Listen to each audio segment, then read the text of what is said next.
जय माँ इंद्राक्षी, जय अम्बे। इंद्राक्षी धाम में दर्शकों आप सभी का हम हार्दिक स्वागत करते हैं। आज के दिन जिन जातकों का जन्मदिवस है, मैरिज एनिवर्सरी है, उन सभी को हमारी तरफ से बहुत बहुत शुभकामनाएं।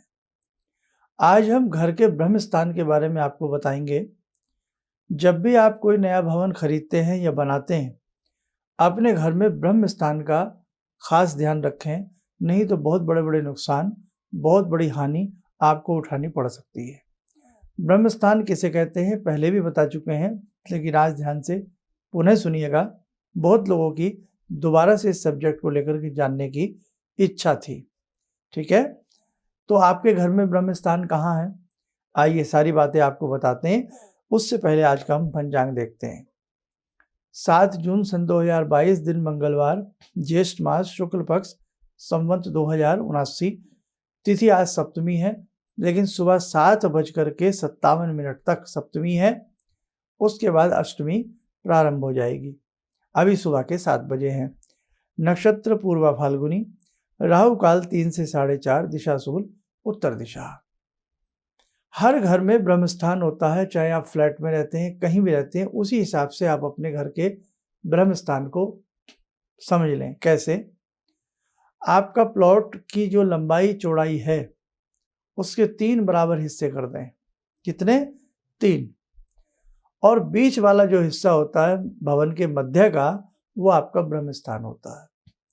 या मोटी सी भाषा में, बिना नापे बिना तोले आप जहाँ रहते हैं उस घर के हिसाब से उसका जो मध्य भाग बनता है, मध्य भाग, वो ब्रह्म स्थान होता है।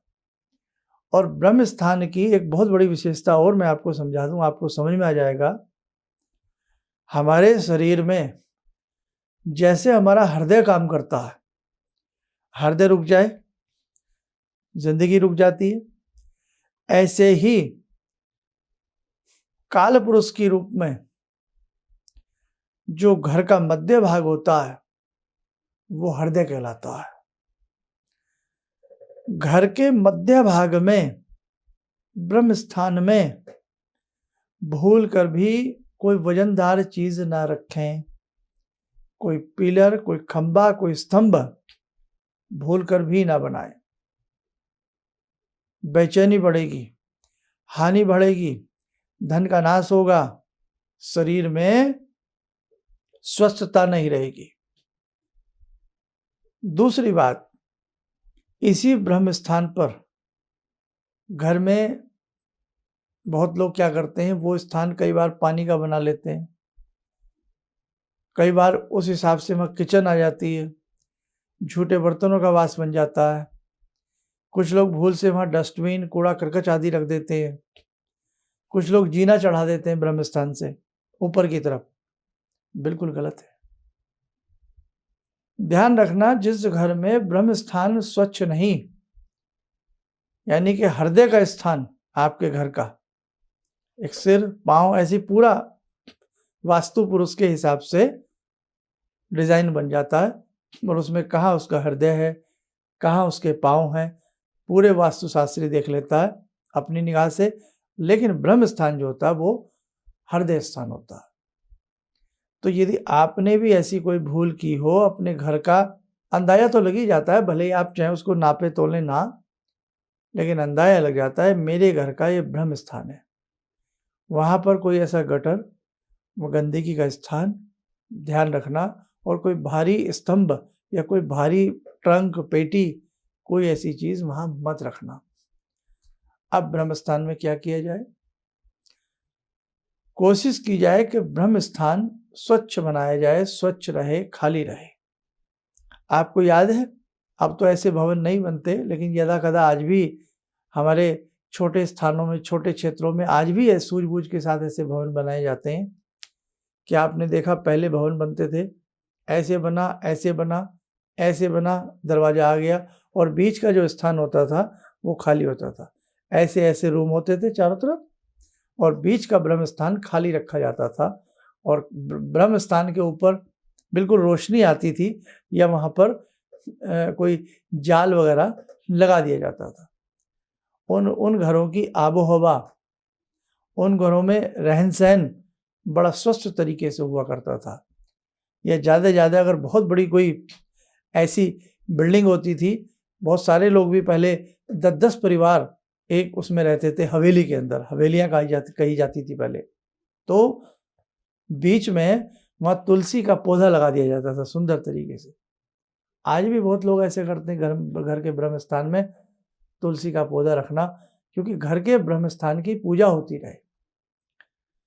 इसीलिए होली आती है या ऐसे दीपोत्सव आते हैं, दीपावली जैसे पर्व आते हैं, तो उसमें कहा जाता है कि घर के चौक में, आंगन जिसे कहते हैं, आंगन में, है ना, अपनी अपनी प्रांतीय भाषाएं हैं, बेड़ा, सहन, है ना, बरांडा, उसमें आप मध्य में दीप रखा जाता है ब्रह्म स्थान में। तो इसलिए ध्यान रखना, घर का ब्रह्म स्थान बहुत सुंदर होना चाहिए। और वो ज़माने तो पता नहीं न जाने कहाँ चले गए, कैसे कैसे अब हम घरों में रहते हैं। जैसे चिड़ियाघर में पक्षियों को देखते हैं, पशुओं को कैद देखते हैं, वो कैद इंसान की हो गई है। बड़ी बड़ी ऊंची ऊंची अट्टालिकाएँ, मीनारें, 2-2 कमरों में, 3-3 कमरों में, कमरा बंद, डिब्बा बंद, सब उसी में पैक होकर के रह गया है। ब्रह्म स्थान तो खत्म ही हो गए हैं, उस प्रकार के भवन तो खत्म ही हो गए हैं। बढ़ती जनसंख्या, सारी चीज़ें, है ना, आपको सब पता है। लेकिन आज भी मैं उन लोगों को बहुत भाग्यशाली मानता हूँ जो इस प्रकार के भवन में रह रहे हैं, इस प्रकार के स्थानों में रह रहे हैं। भगवान की कोई असीम अनुकंपा उनके ऊपर है, नहीं तो हम तो चिड़ियाघर के पशु पक्षी बन करके रह गए हैं अब। इसलिए साधु को ध्यान रखना, आप जहाँ भी रहते हैं, जैसे भी रहते हैं, ज़िंदगी को खुश रखने का प्रयास करें। और घर का जो ब्रह्म स्थान है उसे साफ स्वच्छ बना करके रखेंगे तो आपके घर में धन की बरकत भी रहेगी, रिद्धि सिद्धि की बरकत रहेगी, सारी बीमारियां आपके घर से दूर रहेंगी। बस आज मुझे आपको यही समझाना था। आइए, समय हो चला आज की ध्यान साधना का। आज की ध्यान साधना में जुड़ते हैं बाबा हनुमान जी से। ॐ अतुलितबलधामं हेमशैलावदेयं धनुजवनकृशानु ज्ञानिनामग्रगण्यं सकलगुणनिधानं वानराणामधीशं रघुपतिप्रियभक्तं वातजातं नमामि। मनोजवं मारुततुल्यवेगं जितेन्द्रियं बुद्धिमतां वरिष्ठं वातात्मजं वानरयूथमुख्यं श्रीरामदूतं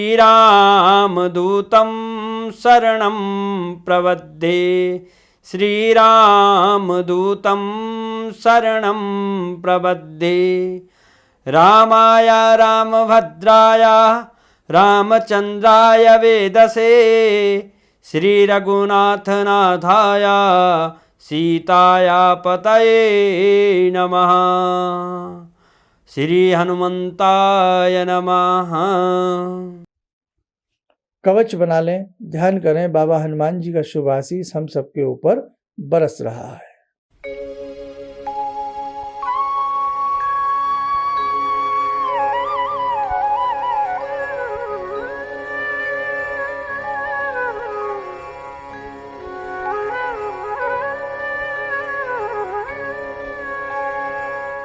ओम बोलते हुए नेत्र खोलें, सामान्य हो जाए।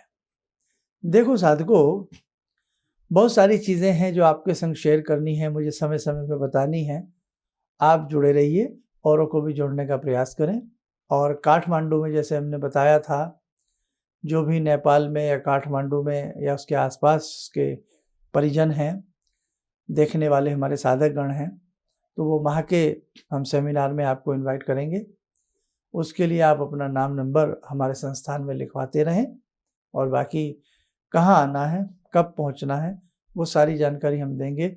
इस जून के महीने के अंत में करीब 26 तारीख के आसपास काठमांडू में ये प्रोग्राम रहेगा। बाकी हम आपको सारा समझा देंगे। जिन जिन साधकों की जन्म पत्रिकाएँ बनने के लिए संस्थान में आई हुई हैं, उनके बच्चों की या किसी की भी, हम पूरा प्रयास करके जल्द से जल्द भेजने का प्रयास करते हैं। और दूसरी बात, जो लोग हमसे व्यक्तिगत रूप से मिलने के लिए अपॉइंटमेंट लेते हैं, टेलीफोनिक अपॉइंटमेंट लेते हैं यानी कि, तो हमें थोड़ा उनसे भी हम प्रार्थना करते हैं कि आप अपना धैर्य बनाए रखें, क्योंकि बहुत लोगों की ये शिकायत रहती है कि आज अपॉइंटमेंट लिए तो कम से कम 2.5-3 महीने में हमारा नंबर आता, 2-2.5 महीने में आता। तो देखो भाई, व्यवस्था चलाने के लिए सारी चीज़ें देखनी पड़ती हैं।